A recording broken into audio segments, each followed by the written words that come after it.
I'm Gold Derby News and Features Editor Ray Richmond, and I'm welcoming Nick Murray, the two-time Emmy-winning director on RuPaul's Drag Race, to our Gold Derby Meet the Emmy Nominees TV Directors panel. So, Nick, RuPaul's Drag Race started out as this niche show on Logo TV in 2009. Now, 16 seasons later, oh my God, it's not only taken drag mainstream, it's a genuine global phenomenon. 29 Emmys, including the top reality show Emmy 5 times. You've directed 117 episodes. Do you ever find Have yourself I real? wondering? No. Oh my God, 117? This is what I'm told on IMDb. Uh, do Wow. do you I think do it's you more than ever? that. Is it more than that? I think so, yeah. Well, if you include All Stars and Celebrity and all the other iterations, then Oh, right, definitely, all the other iterations, yeah. sure. Yeah, You ever find but yourself wondering how could this all possibly have happened? I do, it's so bizarre, and so amazing, all wrapped into one thing. Um, I wanted to direct from the age of 12, because my parents were in the business in the UK at the BBC, and um, I remember sitting in the back of the control room when I was 12 and pointing to the guy in the middle who was orchestrating whatever he was shooting. I think it was a news show at the time, and I was like, "That's the guy I want to be. I want to be a TV director."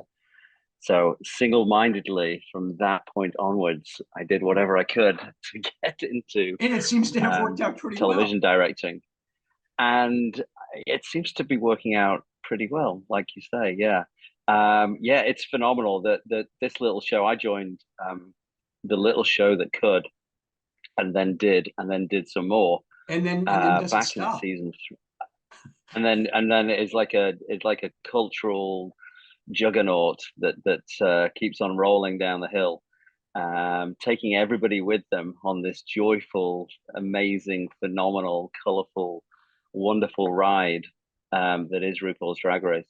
Yeah, I joined season three, I think, many years ago now, and it's just been an incredible ride to see how the show has changed, how I've changed, how society as a whole, sort of culturally, has changed. Um, all because of our little show that was I was originally going to shot in say, some basement, I think, at World of Wonder. I guess And I don't now know we're if on they a could have huge seen. lot with 4 stages. I don't know if they could have seen this I don't coming, but know. I think the intention was always to, to move drag and take drag into mainstream and have it, uh, to a wider audience. Um, and I think we've certainly done that. Thanks to Rue, the amazing cast and crew, World of Wonder, MTV VH1. We've taken it from a very niche show on Logo TV back in the day to now it's watched all over the world on multiple platforms. And, Rue's become an international icon for many different movements, not just the gay movement. It's humbling. I'm humbled and proud to be to have to play a small part in what has been a cultural phenomenon over the past 15 years. and at the same time, it stays true to drag, even though it families and kids are watching this and embracing it. It keeps that Well, edge. absolutely. Well, that's drag at its heart. It's always, you know, pushing back a little bit, has an edge, not mainstream, but willing to go down that road every now and then to drag some other people on the journey with them. That's one of the beauties of the show.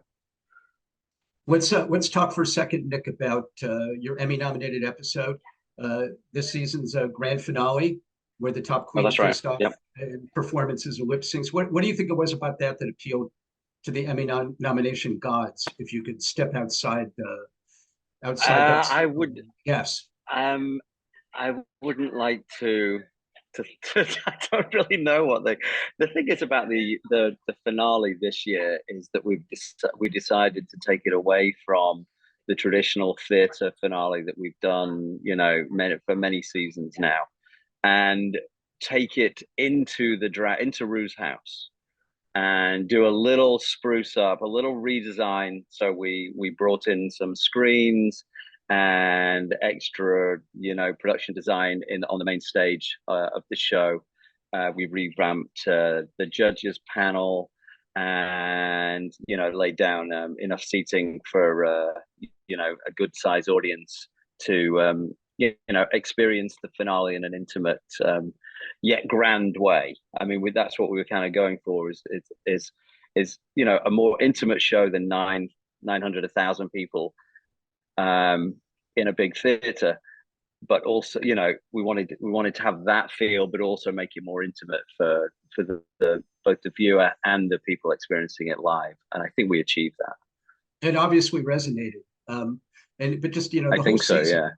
The whole season, it's always fun to see the guest judges and the mentors. The show continues to attract. You had Charlize Theron, Oh yeah, Kira one of my Sedgwick, faves. Ronan Farrow. Oh my God!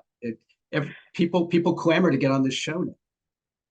They do, and there's a lot of diehard celebrity fans that want to go on the show, and it's a big commitment for them. They have to spend a good 7-8 hours on set. It's they normally come on a day two, and that day is chock-a-block full of shooting basically half the show. So it's a testament to the show that celebrities and other people willing to extend their time to 7 or 8 hours, which is quite unusual. You've got to be, one, really invested in the show, two, love the Queens and Ru, and three, be up to having a good time and getting into the spirit of the show. And I think that comes across with every guest that we've had on. At the same time, it really marks them as cool to be part of the show. I mean, it actually helps them with their own branding. I think there is a cool factor definitely to it now. It's moved from kind of quirky niche. Oh, that cool little show. Now it's just full blown. Oh, you're on RuPaul's Drag Race. Oh my God, that's amazing. Everybody tweets about it. Everybody posts on Insta. It's really wonderful to see. And everyone who comes and sits on the judges panel is so invested. They may only be there for a day, but they are solidly invested in the show, and it's heartwarming, and they don't want to leave. That's a funny thing. When it's over, when Ru says let the music play, they're like, really? That's it? We got to go?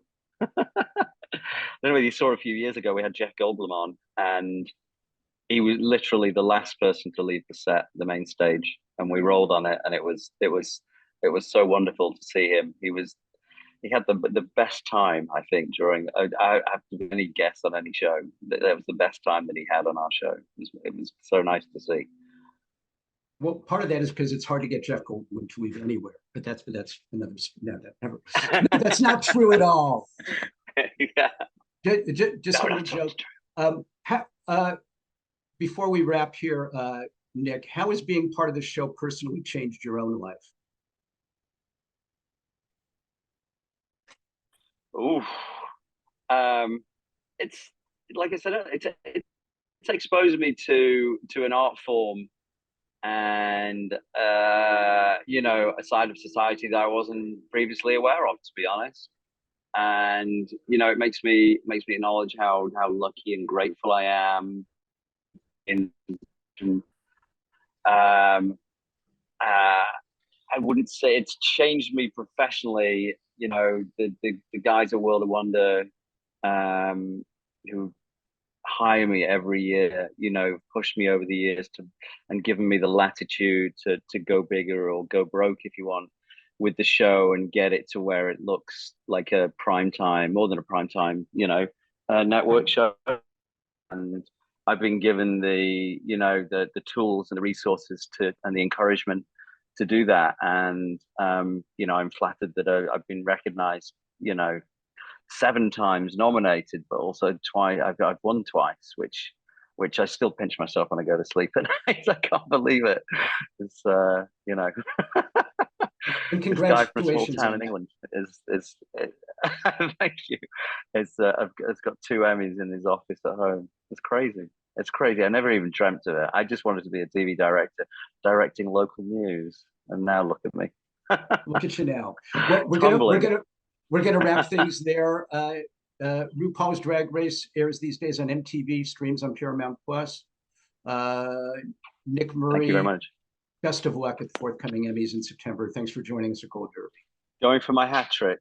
Thanks very There you much. go. Appreciate your time. Cheers. Sure thing.